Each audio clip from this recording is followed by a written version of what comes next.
Good day, folks. This is Greg Judy at Green Pastures Farm. Today, Connor and I have went back to where we measured the forage. We stuck a stake in here on October 3rd, and we measured the grass on that stake, and it was 5 inches tall when we left here. Now, Connor's holding the grass down, but he's going to put that tape in there, tape measure. We measured it from the ground up. And now we're up to around 14 and a half, 15 inch. Yeah, that top, about 15 inches. So we went from, what was that? 5 inches to 15 inches. And today is November 7th.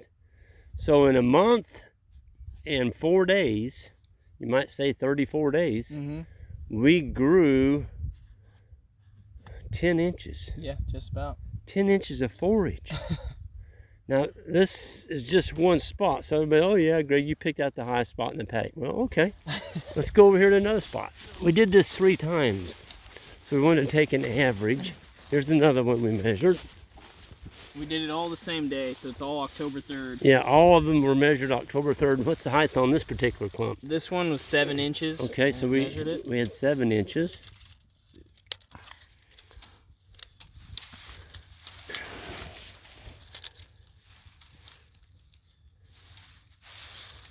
Oh my gosh.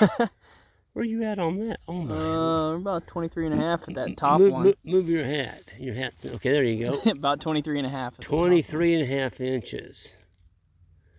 So from 7 to 23, well, 20 and minus 7 would be 13, then add on another 3. My gosh, is that right? Yeah. We grew 16 inches of grass? Yeah.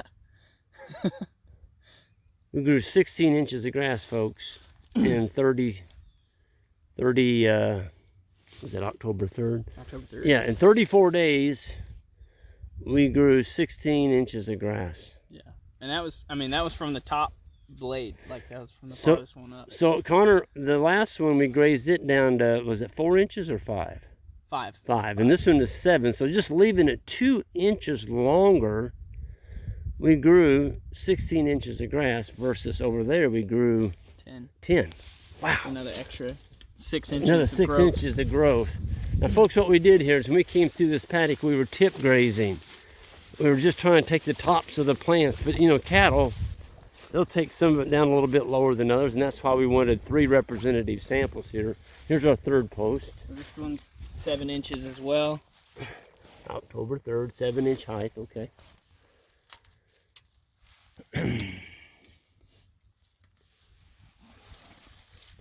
Oh my gosh. Well, that one went clear up to 30. 33 is the top on that tallest plant. If you take an average though, you're still up there 28. Yeah. 20. Look at that big old sword of grass. Wow. So, folks, instead of laying off the back 40 and stockpiling it for the whole winter, we continue to move our animals in the fall stockpile. And Connor, by doing that, some of the advantages, what did you see as far as animal performance? They got fat in the past month. 2 months really. They put on a lot of weight. They look really good. It's not like it hurt our pastures. I mean, look at this. All the plants are recovered. This is unbelievable. I mean, we got 200 and almost 300 acres here of this. And we brought the cattle in here for deer season because this is one of our more open areas. We don't, not quite as chancy as, you know, somebody shooting one over here. But I look at that and it's like, this fall tip grazing, folks, so you get maximum animal performance by making sure, now we grazed that to 7 inches. Yeah. 7-inch height. And it grew back to 26 in 34 days. And it goes to show you, like, we grazed the other one off to 5 inches. That first stake over there, yep. We only got 10 inches of growth. Yep. And when we did 7 on both, like both of them were 7, yep. And they both had a lot more growth than the others because the lower you graze it, the more energy it takes to regrow. Correct. So the higher you leave it, the more, like, when it gets a rain, because we didn't have a rain for a while, but when it gets the conditions that it needs, it gets the rain and the cooler weather, it can just take off. Yep. Well, and also, Connor, leaving it longer, leaving a longer leaf, you also catch more solar energy. Versus that when we grazed down to 5 inches, these had a 7-inch, so you wouldn't think 2 inches would make that big a difference. Yeah. But from 5 to 7 makes a huge difference. But let's look at the ground underneath here. I mean, look at that. Beautiful, just beautiful thatch. Yeah, the worms are just tearing it up down there. Yeah. Wow. Yeah, this is all castings. Yep.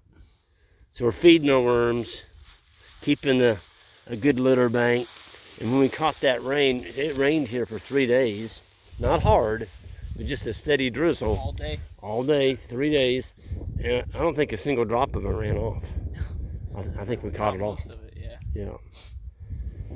Well, that's a real good exercise. I'm glad we did that just to show the importance of leaving residual in the fall. And folks, when you lock your animals down in one paddock, and let's say you feed hay for 30 days to let the rest of your farm grow, your animals have been eating grass all summer. And you put them on dry hay, what are they going to do? They're going to lose condition. They're going to lose condition. And what's approaching you, Connor? A lot of long, hard, cold nights and the hard winter. with the cows that lost condition in the fall because you stockpiled part of your farm. Well, here we still stockpiled, just grazing the tips. We went around the whole farm in 34 days. Yeah, 34 days. Yeah. So, yeah, it's pretty amazing to me. This is just beautiful.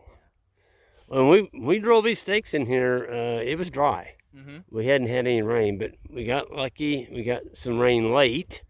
We didn't get any rain in August, September, but we did catch the rain in October. Yeah. And luckily the frost held off until after we got that rain, and it had a couple weeks to actually grow from it. Yes, we didn't get that below zero stuff, just frosting the heck out of this grass. So I think that's pretty, visually, Missouri is what we call the show me state. I need to be showed, and this showed me that in the fall, don't graze it down short. You can speed up your rotation, move them more frequently, get fat cattle going in the winter, and all your farm still gets to grow back. I mean, it's a win-win. We're going to get to graze a lot later into the winter on stockpile than if we had just nuked it all. Yes, yes. Well, with that, I'm going to sign off, but before I do, I want to give a plug to Connor. Connor is now looking here in March. You can't have him till April 1st, so don't even email me. If you start this stuff, I got to have him 2 weeks from now. No. Connor's going to spend the winter here, and he'll be available April 1st, but not March 1st. We get that every time. People, I want him now, I want him now. I'm like, no. Connor's here for a year, and he's just super awesome. We're very fortunate, Jan and I, to have had Connor, and he's really progressed well. He's learning. He's still learning every day, but he's very conscientious. He watches the animals in the pasture, and he's well spoken. So he's looking for a job opportunity when he leaves here in April, and preferably south. Alabama, you name the states. You know the South better than I do. Yeah, Tennessee, Alabama, Georgia, Kentucky, Carolinas. If you had your perfect place to go, that's where your family's at. Yeah, a lot closer families. Yeah, and that's important, I think. You need to stay in tune with your family, and if it's something that you can do, go for it, So I think Connor's got a great future in front of him, and we look forward to sharing that with him and staying in contact and seeing how Connor progresses as he moves forward in his young life. I'm going to go ahead and sign off here. Thank you, Connor. Yes, sir. And you folks, hit that subscribe button on the way out, and we'll see you next time.